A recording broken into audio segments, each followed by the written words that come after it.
ભગવાનની કૃપાથી આવે છે. બુદ્ધિ અને મહેનતથી વ્યવસ્થા કરી શકો છો, પણ સુખ એ પ્રભુના આશીર્વાદ હોય ત્યારે જ મળતું હોય છે. અને એટલા માટે જીવનમાં જ્યારે પણ સુખ માણો છો ત્યારે કેટલા પૈસા ખર્ચા એનો હિસાબ રાખો છો, પણ સુખ માણવામાં કેટલા પુણ્યો ખર્ચી નાખ્યા એનો તો હિસાબે નથી હોતો. કારણ કે સુખ પુણ્યથી આવે છે, પૈસાથી નથી આવતું. જો પૈસાથી જ આવતું હોત તો દરેક પૈસા વાળા ખૂબ સુખી હોવા જોઈએ, ન રોગ હોવા જોઈએ, ન ચિંતા હોવી જોઈએ, ન ટેન્શન હોવા જોઈએ. બધું છે, બધા સાથે છે. પુણ્યથી સુખ આવે છે. એટલે જ્યારે પણ સુખ ભોગવો ત્યારે નવા પુણ્યો બાંધતા રહેજો. એટલે જ આપણે ત્યાં ક્રમ એવો છે કે ઘરમાં કોઈ સારો પ્રસંગ આવે, સારી ઉજવણી કરો તો સૌથી પહેલા કોઈ સત્કર્મ કરાય. ગાયને આપણે ભોજન આપીએ, બ્રાહ્મણને આપીએ, ગરીબોને ભોજન. આ કેમ કરવામાં આવે છે? કારણ કે સાંજે હું પુણ્યોને ખર્ચવાનો છું, લાવ સવારે નવા બાંધી લઉં. કારણ કે પુણ્ય ખર્ચીને જ સુખ ભોગવી શકાય છે અને પાપ ખર્ચીને જ દુઃખ ભોગવાય છે. પાપ દ્વારા દુઃખ આવે છે જીવનમાં. એટલે જીવનમાં જ્યારે દુઃખ આવે ને ત્યારે થોડા રાજી થવું, ચાલો મારું એક પાપ ગયું, ભોગવાઈ ગયું. અને સુખ આવે ત્યારે થોડાક દુઃખી થવું, અરે મારું એક પુણ્ય ગયું, લાવ નવું બાંધી લઉં. કારણ કે જ્યારે પુણ્ય વાપર્યા વગર સુખ ભોગવી શકાતું નથી. સચ. આગળ સુભદ્રારણની કથા આવી, વેદ સ્તુતિની કથા આવી. વેદો ભગવાનની સ્તુતિ કરે છે. 89મા અધ્યાયમાં ભૃગુજી દ્વારા ત્રણેય દેવોની પરીક્ષા કરવામાં આવી. બ્રહ્મા, વિષ્ણુ ને મહેશ, ત્રણેયની પરીક્ષા કરી. મહાદેવજીનું અપમાન કર્યું, આ ક્રોધિત થયા. બ્રહ્માજીનું અપમાન, વાચિક, કાયિક, માનસિક, ત્રણેય પ્રકારના અપરાધ કર્યા ભૃગુજીએ. બ્રહ્માજીનું અપમાન કર્યું, એ ક્રોધાયમાન થયા. ભગવાન વિષ્ણુ સૂતા હતા, ભૃગુજી આવ્યા, પોતાના ચરણનો પ્રહાર ભગવાનની છાતી પર કર્યો અને ભગવાન ઉભા થઈને ચરણ પકડી લીધા. અરે મહાત્મન, મારી છાતી કઠોર છે, તમારા ચરણ કોમલ છે, ક્યાંક તમને ચોટ તો નથી લાગી ને? અને મહાત્માના ચરણ મારી છાતી પર પડ્યા, હું હંમેશા માટે આ ચરણને મારી છાતી પર સાચવીને રાખીશ. એટલે ઘણા સ્વરૂપોમાં તમે જોશો ને તો નાનકડું ચરણનું ચિહ્ન છાતી પર હશે. એને કહેવાય ભૃગુ લાંછન.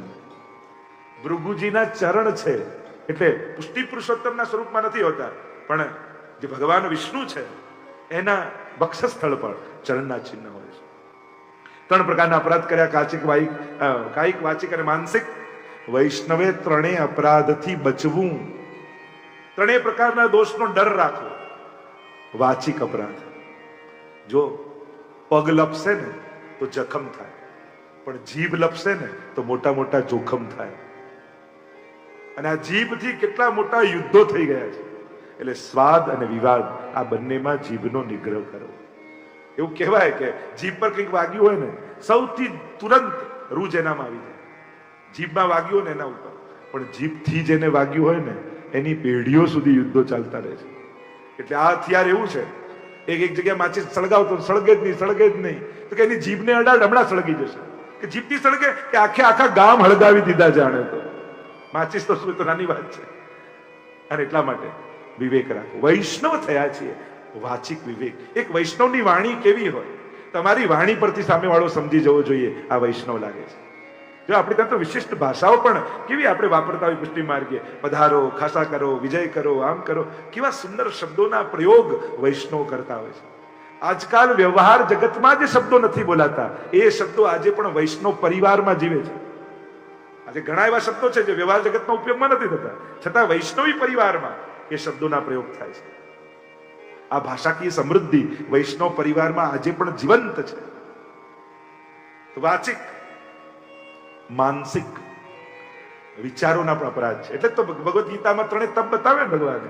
મન પ્રસાદ સૌમ્યત્વમ, મૌનમ આત્મવિનિગ્રહ, ભાવ સંશુદ્ધિ રીતિ એતત તપો માનસમુચ્યતે. મનનું તપ શું છે? મન પ્રસાદ, મનને આનંદમાં રાખવું એ મનનું તપ છે. બહુ અઘરું છે. મનને દુઃખી થવું ગમે છે, એ ગમે ત્યાંથી દુઃખ ગોતી લે છે. પ્રસન્નતા બનાવી રાખવી એ તપ છે. મન પ્રસાદ સૌમ્યત્વમ, મૌનમ, મૌન પણ મનનું તપ છે.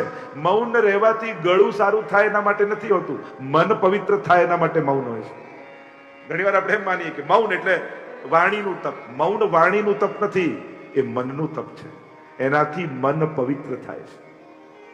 અને ન બોલવું એ ચૂપ રહેવું છે, મૌન નથી. મૌન કોને કહેવાય? હું તો એટલી વ્યાખ્યા કરું, માંગ વગરના થઈ જવું એ જ મૌન છે.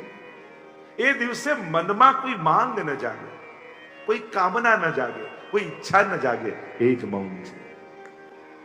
મૌનથી મન પવિત્ર થાય છે. એ રીતે વાચિક, કાયિક, માનસિક ત્રણેય. કાયિક અપરાધ બતાવ્યા, શારીરિક તપ બતાવ્યું ભગવાને. તો ત્રણેય પ્રકારના તપની જે ચર્ચા કરી છે ભૃગુજીને, ત્રણેય અપરાધોને ક્ષમા કર્યા છે. આગળ અનેક પ્રકારની કથાઓના વર્ણન આવ્યા. કૃષ્ણ લીલા વિહારનું વર્ણન આવ્યું 90મા અધ્યાયમાં, અને 10મા સ્કંદને વિરામ આપ્યો. બોલો ગોવર્ધન નાથ કી જય, ભાગવત ભગવાન કી જય. 11 સ્કંદ 31 અધ્યાય મુક્તિ લીલા. ભગવાનનું મસ્તક એ 11 સ્કંદ છે. 12 અંગની જે વાત કરી હતી ને, પેલા 2 સ્કંદ બંને ચરણ, ત્રીજો ને ચોથો સ્કંદ બંને બાહુ, 5મો ને 6ઠો સ્કંદ બંને જંઘા, 7મો સ્કંદ મુષ્ટિકા વાળો હાથ, 8મો ને 9મો સ્કંદ બંને વક્ષસ્થળ, 10મો સ્કંદ એ હૃદય, 11 સ્કંદ એ મસ્તક, 12મો સ્કંદ ઊંચો ઉઠેલો હાથ. આમ આખે આખું શ્રીનાથજી બાબાનું વાંગમય રૂપ ભાગવત છે. કૃષ્ણ લીલા વિહારના વર્ણન બાદ 10મા સ્કંદને વિરામ આપી 11 સ્કંદમાં મુક્તિ લીલાનું વર્ણન કર્યું.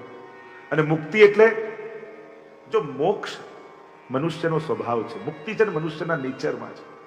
એને છૂટવું ગમે છે, એને બંધાવવું નથી ગમતું.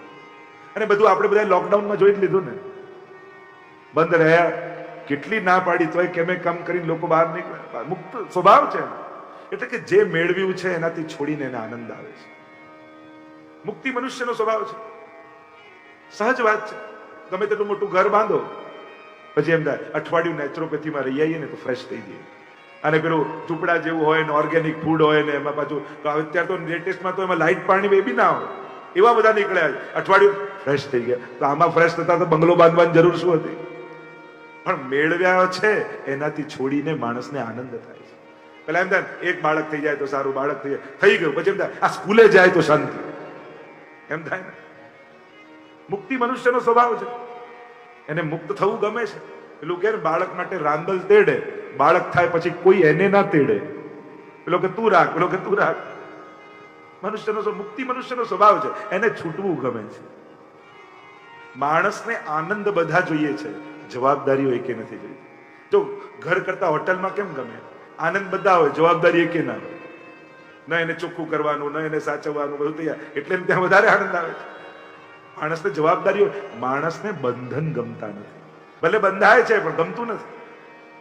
મુક્તિ મનુષ્ય. છોકરાઓને પૂછો ને, સ્કૂલમાં તને કયો સમય ગમે? પીટી નો ગમે, ડ્રોઈંગ નો ગમે, ઇંગ્લિશ નો ગમે, કે છૂટવાનો બેલ વાગે ને એ જ વધારે ગમે? મુક્તિ સ્વભાવ છે. યાદવો પાસે યુવાની આવી, પદ આવ્યું, ધન આવ્યું, અને જ્યારે બહુ સારો સમય ચાલતો હોય ને ત્યારે માણસે વધારે સાવધાન રહેવાનું. સંકટના સમયે તો માણસ પોતે સાવધાન હોય છે, લપસી પડવાની સંભાવના સુખના સમયે જ હોય છે. એટલા માટે તમને કોઈ કહેનારું ઘરમાં ન હોય ત્યારે વધારે સાવધાન રહેવાનું. જ્યારે તમારી બધી ઈચ્છાઓ પૂરી થવા લાગે ત્યારે વધારે સાવધાન રહેવાનું. ક્યાંક કોઈ એવી ઈચ્છા ન થઈ જાય કે જેનાથી મારું પતન થઈ જાય. સામર્થ્ય સમય, એવા પદ ઉપર બેઠા હો કે જ્યાં તમારું ધારેલું બધું થાય, એવા સમય વધારે સાવધાન રહેવાનું. અહીંયા યાદવો ઉચ્છંખલ થઈ ગયા, કોઈ કહેનારું રહ્યું નહીં. યુવાની આવી, ધન આવ્યું. યજ્ઞ ચાલતો હતો, યજ્ઞ ચાલતો હતો એટલે કેટલાક યુવાન યાદવો ભેગા થયા અને થયું કે લાવ પેલા મહાત્માની પરીક્ષા કરી. શાંબ નામનો યાદવ હતા, એને સ્ત્રીનો વેશ પહેરાવ્યો અને ગર્ભવતી સ્ત્રીનો વેશ પહેરાવ્યો. લઈ ગયા મહાત્મા પાસે, બે હાથ જોડીને વિનંતી કરી કે આપ તો ત્રિકાળના જ્ઞાતા છો મહાત્મા, બતાવો ને આ કન્યાને દીકરો થશે કે દીકરી? મહાત્મા જાણી ગયા મશ્કરી કરી રહ્યો છે. શ્રાપ આપ્યો, કહ્યું ન દીકરો ન દીકરી, આના પેટમાંથી મૂષળ નીકળશે, તમારા સમસ્ત યાદવ કુળનો સંહાર થયો છે. અને જ્યારે ઋષિનો આવો શ્રાપ લાગ્યો, ગભરાયા યુવાનો, વડીલો પાસે, ઉગ્રસેન પાસે ગયા અને ખરેખર કપડામાંથી મૂષળ નીકળ્યું. કહ્યું કે આ ઋષિનો શ્રાપ લાગ્યો ને મૂષળ નીકળ્યું છે, કરીએ શું? ઉગ્રસેને કહ્યું એવું કરો, આ મૂષળને ઘસી નાખો અને ઘસીને એનો ભૂક્કો હોય દરિયામાં નાખી આવો. ઘસ્યો, દરિયામાં ભૂક્કો નાખ્યો, ટુકડો બચ્યો એ પણ દરિયામાં નાખી દીધો. માછલી ગળી ગઈ. જરા નામના પારધી પાસે આવી, કાપી માછલી, એ ટુકડો નીકળ્યો, એનાથી એને બાણ બનાવ્યું. અને જે ભૂક્કો હતો એ કિનારે, દરિયામાં તો નાખો તો કિનારે આવી જાય, અને તીક્ષ્ણ ભાલા જેવું મૂછળ ઘાસ ઉગ્યું. અહીંયા વસુદેવજીને મળવા માટે નારદજી આવ્યા છે. સુંદર સત્સંગ થયો છે નારદજી અને વસુદેવજી સાથે, અને નવ યોગેશ્વરની કથા કહી છે. નિમિ રાજા યજ્ઞ કરી રહ્યા હતા, એમાં નવ યોગેશ્વરો પધાર્યા, જે ઋષભદેવજીના પુત્રો છે. કવિ હરિ અંતરિક્ષ પ્રબુદ્ધ પીપલાયન આવિર્હોત ધ્રુમિલ ચમસ્કર ભાજન, આ નવ યોગેશ્વર છે. પ્રસન્ન થઈ ગયા નિમિ રાજા, અરે મારા યજ્ઞમાં મહાત્માઓની પધરામણી. આપણા શુભ પ્રસંગે જ્યારે કોઈ મહાત્મા પધારે ને તો માનવું કે ભગવાને આમના થકી આશીર્વાદ મોકલાયા છે. નિમિ રાજા પ્રસન્ન થઈ ગયા. પધારો પધારો પધારો કરીને યજ્ઞમાં પધરાવા લાગ્યા, અને વંદન કરીને નિમિ રાજા બોલ્યા, દુર્લભો માનુષો દેહો. મહાત્મન, આ માનવ દેહ દુર્લભ છે. દુર્લભ તો છે, પણ પાછું ક્ષણભંગુર છે. આજે છે ને કાલે હોય કે ન હોય કોણ જાણે. એક તો આટલું કિંમતી ને આટલું નાજુક, ક્યારે હાથમાંથી સરી જાય ખબર ન પડે. તત્રાપી દુર્લભમ બંને વૈકુંઠ પ્રિય દર્શનમ. અને એનાથી પણ દુર્લભ છે મહાપુરુષોનો સંગ, મહાપુરુષોના દર્શન. કારણ મહાપુરુષના દર્શન ક્યારે પણ નિષ્ફળ નથી જતા. મહત સંગસ્તુ દુર્લભો અગમ્ય અમોઘશ્ચ. નારદજી ભક્તિ સૂત્રમાં કહે છે, મહદનો સંગ એ અમોઘ છે, ક્યારે નિષ્ફળ નથી જતો. પ્રસન્ન થઈ ગયા. શંકરાચાર્ય પણ કહ્યું ને કે 3 વસ્તુ દુર્લભ છે. દુર્લભમ ત્રૈમે વૈતત દેવાનુગ્રહ હેતુકમ મનુષ્યત્વમ મુમુક્ષુત્વમ મહાપુરુષ સંશય. શંકરાચાર્યજી આ 3 વસ્તુને દુર્લભ માને છે. એક, મનુષ્યત્વમ, માણસ તરીકે જન્મ લેવો દુર્લભ છે. મુમુક્ષુત્વમ, માણસ તરીકે જન્મ લઈને મુક્તિની ઈચ્છા જાગવી એ દુર્લભ છે. અને મહાપુરુષ સંશય, મહાપુરુષનું સાનિધ્ય દુર્લભ છે. આ 3 વસ્તુ દુર્લભ છે. પણ આ 3 વસ્તુ માણસ દિનમાં જ મળે છે. સુંદર ઉપદેશ મહાત્માઓએ આપ્યો છે. એટલે જ આપણે ત્યાં મહાત્માઓની સલાહ નથી કહેતા, મહાત્માએ આજ્ઞા કરી એમ કહીએ છીએ. એડવાઇસ અને ઓર્ડરમાં ફરક છે. વકીલની સલાહ હોય, ડોક્ટરની સલાહ હોય, આપણે એડવાઇસ લેવા જઈએ ને, સલાહ એને કહેવાય કે માનીએ તો માનીએ, ને ન યોગ્ય લાગે તો ન માનીએ. પણ ગુરુ માટે એડવાઇસ નથી કહેતા, ત્યારે તો આજ્ઞા જ કહીએ છીએ. એ તો કમ્પલસરી માનવાની જ છે એમ માનવામાં આવે. સેવા કરતે ગુરુ આજ્ઞા, આજ્ઞા શબ્દનો પ્રયોગ થાય છે ત્યાં. મહાપુરુષો મળ્યા. કવિ નામના યોગેશ્વરે સુંદર ઉપદેશ આપતા કહ્યું, અને આ શ્લોક તો તમને બધાને આવડે છે. નવ યોગેશ્વર માનો શ્લોક તમે જાણો છો, અને હું કહીશ તો હમણાં બોલશું. કાયેન વાચા મનસેન્દ્રિયૈર્વા. જો કેટલા લોકોને આવડે. મન વાણી કર્મથી જે કંઈ પણ કરો એ પ્રભુને અર્પણ કરીને કરો. મહાપ્રભુજીએ સુખી થવાનો એક મહામંત્ર 16 ગ્રંથમાં આપ્યો છે. સુખી થવા શું કરવું તો કહું, સર્વ સમર્પિતમ ભક્ત્યા કૃતાર્થોસી સુખી ભવ. સર્વ સમર્પણ કરી સુખી થઈ જાય. દુઃખ ત્યાં સુધી જ છે જ્યાં સુધી તે પકડ્યું છે. પ્રભુને ધરી દઈશ તો બધું જ સુખરૂપ થઈ જશે. આ મારું છે ને મેં પકડ્યું છે ને આની જવાબદારી મારી છે, આ જ વિચાર તો દુઃખનું કારણ છે. પ્રભુએ આપ્યું છે તો સાચવનારો એ ઠાકોરજી છે. તથૈવ તસ્ય લીલેતિ મત્વા ચિંતામ ધૃતમ તજેત. નવરત્ન ગ્રંથમાં મહાપ્રભુજી કહે છે ને, આ બધી પ્રભુની લીલા છે. જીવનને ઘટના રૂપે જોશો તો સુખ દુઃખનો અનુભવ થશે, લીલા રૂપે જોશો તો આનંદનો અનુભવ થશે. આ બધી જ પરમાત્માની લીલા છે. નટો નાટ્ય ધરો યથા, એ જ ખેલી રહ્યો છે. આગળ અનેક પ્રકારના ઉપદેશ હરિનામના યોગેશ્વરે 3 પ્રકારના ભક્તોની વાત કરી. ઉત્તમ ભાગવત, મધ્યમ ભાગવત અને પ્રાકૃત ભાગવત. જે કેવલ ભગવાનમાં ભગવાન જુએ, જે ભગવાન અને ભક્તોમાં ભગવાન જુએ, અને જે સર્વમાં ભગવાન જુએ એ સર્વોત્તમ છે. આગળ ભક્તિહીન મનુષ્યની અધોગતિ થાય છે એમ કહ્યું. સુંદર ઉપદેશ આપી દત્તાત્રેય ભગવાનના 24 ગુરુની કથા કહી.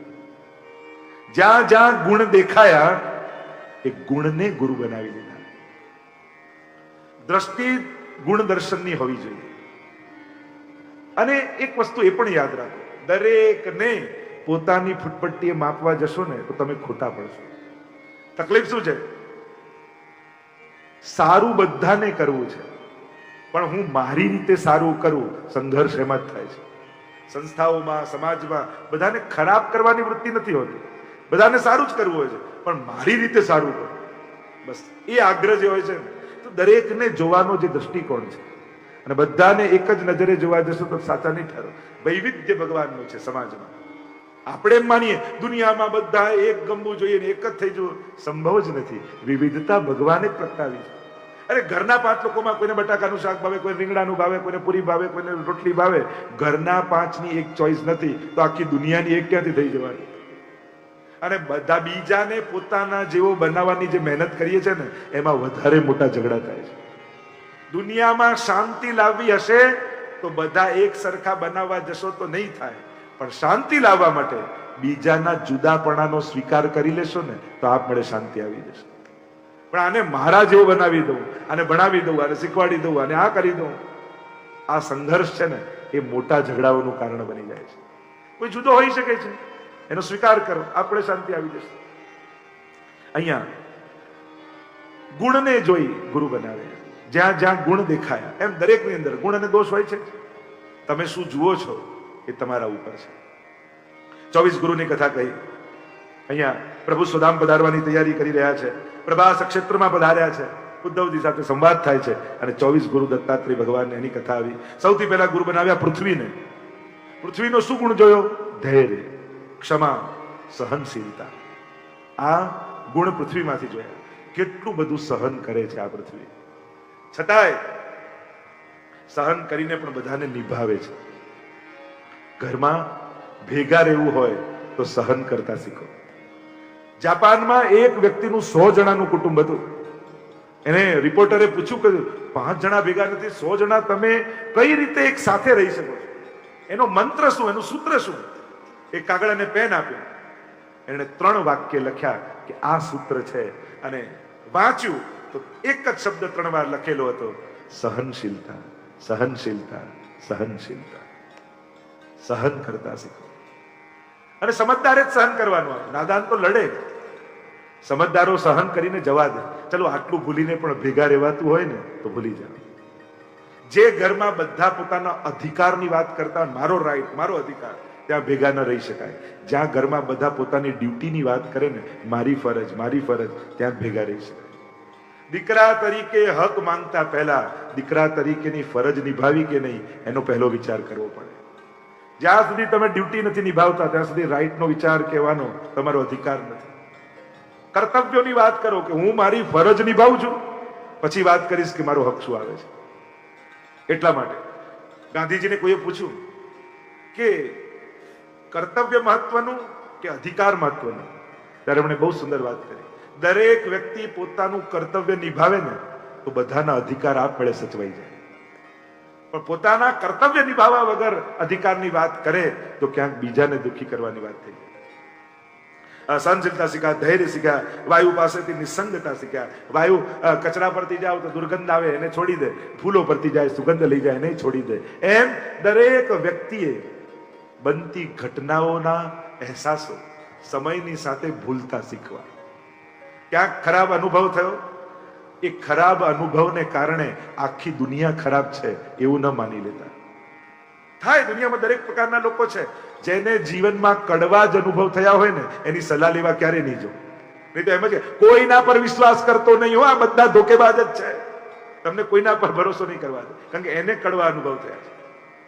અને જે વ્યક્તિ એમ કહેતો હોય ને કે કોઈના પર વિશ્વાસ નહીં કરવો, એ વ્યક્તિનો ક્યારે વિશ્વાસ નહીં કરવો, કારણ કે એને કોઈના પર વિશ્વાસ નથી. એ ગમે તે દગો આપી શકે એમ છે.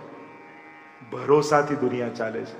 આખી દુનિયા છે ને વિશ્વાસથી ચાલે છે. જે નથી દેખાતું ને એનાથી દુનિયા ગુથાયેલી છે. પ્રેમ, વિશ્વાસ, ભરોસો. વિચાર કરો, આ દુનિયામાંથી 1 કલાક માટે પોલીસ હટાવી લો, દુનિયાનું શું થાય? 1 કલાક માટે ટ્રાફિક લાઈટ બંધ કરી દો, ટ્રાફિકનું શું થાય? કઈ રીતે આ ચાલે છે? ગ્રીન લાઈટમાં એટલે તેજથી જઈએ છે કે ભરોસો છે કે રેડ લાઈટમાં પેલો ઉભો રહેશે. ઓળખતાય નથી તોય ભરોસો છે, કારણ કે રેડ લાઈટમાં તો ઉભા જ રહેવાનું હોય. આટલી સમજણ તો હોય ને.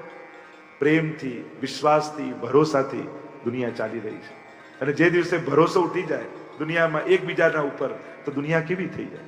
આ તો સારું છે કે ભગવાને એવી કૃપા કરી છે કે આપણે બધા એકબીજાના મનની જાણી નથી જતા. વિચાર કરો, ભગવાન આશીર્વાદ આપે, કાલથી તને બધાના મનની ખબર પડી જશે. કોઈની જોડે સંબંધ રહે? આ ભગવાને ઢાંકેલું રાખેલું છે ને, સારું છે. લોકો ભલે ફરિયાદ કરતા, મારા મનનું કોઈ જાણતા નથી, એમાં હું કહી નથી શકતો. મારા ઘણા લોકો આમ મુંહ ફુલાવી ફુલાવીને ફરતા હોય, પણ કહે નહીં કે શું દુખે છે. તમારા ઘરમાં કોઈ અંતર્યામી નથી, કહેશો તો ખબર પડશે. પણ આમ ફુલાવી ફુલાવીને ફરે રાખશે ને, મોઢું ફુલાવી. કોઈને લાગણી નથી, કોઈને પ્રેમ નથી, તો આમ ઉકેલ માંગતો કોયડો બનીને ફરો છો કેમ? સીધું કોને કે આ છે. અત્યારનો સમય છુપાવાનો નહીં, વાત કરવાનો સમય છે. બેસીને વાત કર, ચર્ચા કર. પહેલા એવો સમય નહોતો. પહેલા કોઈ આપણા વડીલો આગળ આપણે બોલી નહોતા શકતા. એ તો તને ખબર ના પડે, ચૂપ રહે, બેસી જા, કોઈ સાંભળતું. પણ હવેનો યુગ કેવો છે? વાત કરવાનો.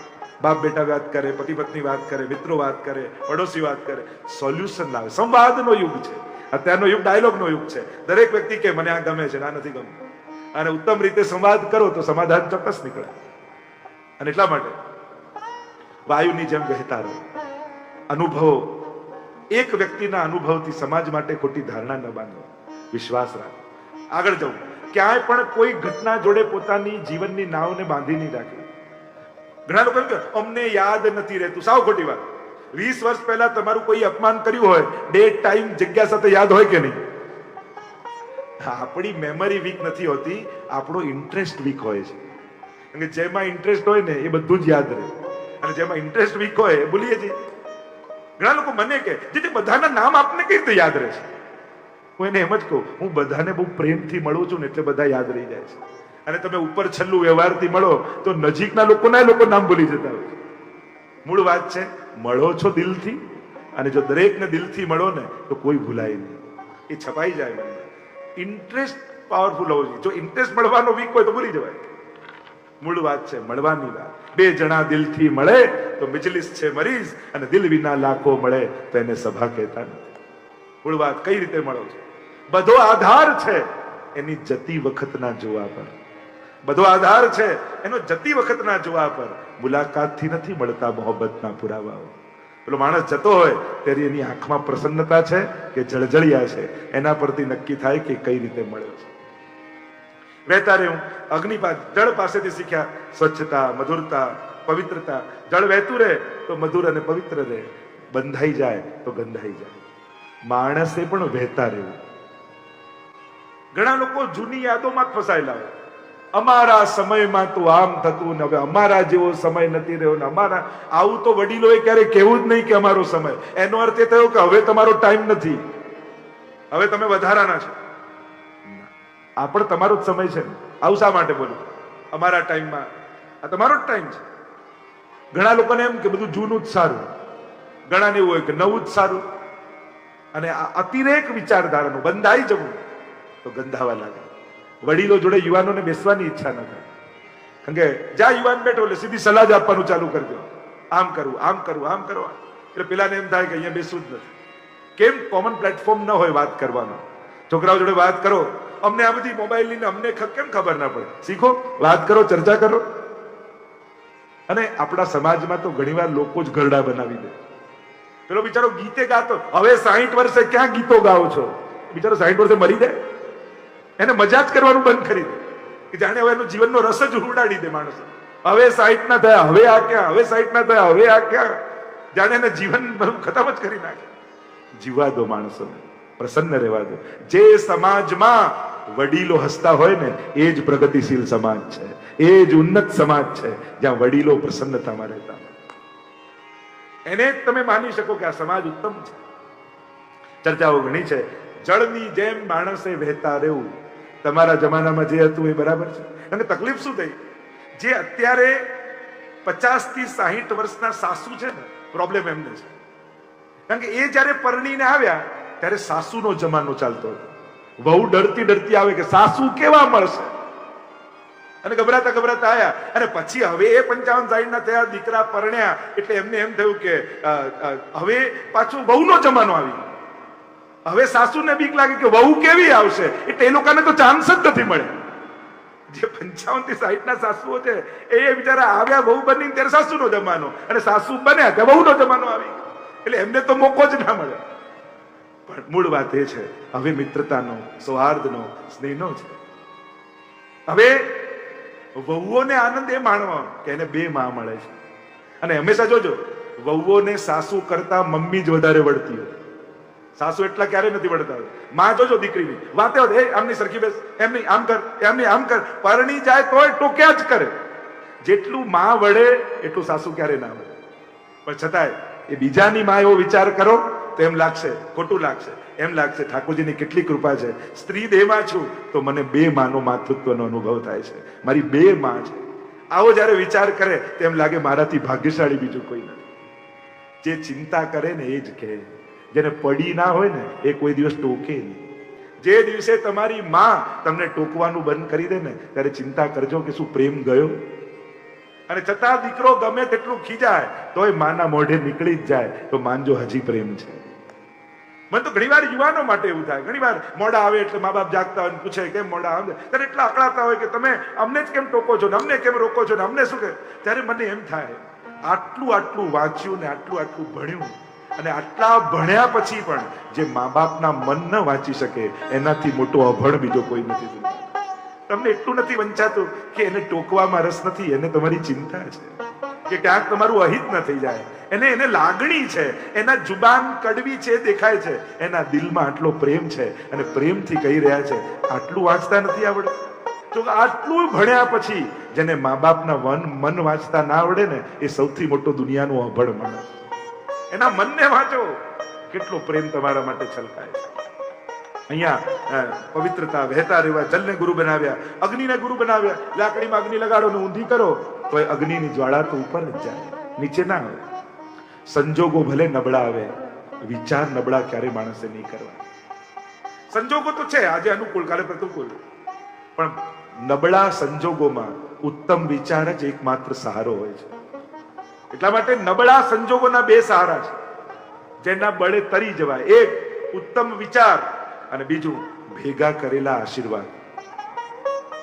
જ્યારે આપણું ભાગ્ય સાથ છોડી દે ને ત્યારે વડીલોના મેળવેલા આશીર્વાદ આપણને તારી દેતા હોય છે, બચાવી લેતા હોય છે. એટલે જ્યાંથી પણ આશીર્વાદ મળે ભેગા કરો. દુનિયામાં હાથ મિલાવનારા ઘણા મળશે, માથે હાથ નાખનારા તો બહુ ઓછા હોય છે. અને હું તો વડીલોને પણ કહીશ, અત્યારના ટ્રેડિશનમાં શું ચાલે, મા બાપનું થોડું પણ કામ કંઈક બાળક કરે ને એટલે મા બાપ શું કહે, થેન્ક યુ બેટા, થેન્ક યુ બેટા. અને અહીંયા કદાચ નહીં તો પાશ્ચાત્ય જગતમાં તો વારે ઘડી બોલતા. હું તો ઘણીવાર મા બાપને કહું, દીકરાને થેન્ક્સ કહેવા કરતા બ્લેસિંગ્સ કહો. તમારો આભાર એને કામ નહીં લાગે પણ તમારા આશીર્વાદ બહુ કામ લાગશે. દુનિયામાં કદાચ બીજાના આશીર્વાદ નકામા જાય, મા બાપના આશીર્વાદ ક્યારેય નકામા નથી જતા. એટલે એને થેન્ક્સ કહેવા કરતા એને બ્લેસિંગ્સ કહો, મારા આશીર્વાદ છે તને બેટા, તે મારું આ કાર્ય કર્યું ને મારા આશીર્વાદ છે. જે ભેગા કરેલા આશીર્વાદ છે ને એ બાળકને બહુ કામ લાગવાના છે. એટલે આશીર્વાદ આપવાની આદત પાડો. અને બાળકોને પણ કહીશ, કદાચ વિશ કરે જન્મદિવસ, પણ તમે તો પગે લાગીને કહેજો બાને માથે હાથ મૂકો, આશીર્વાદ લેજો. દુર્ભાગ્યમાં આશીર્વાદ બહુ કામ લાગશે.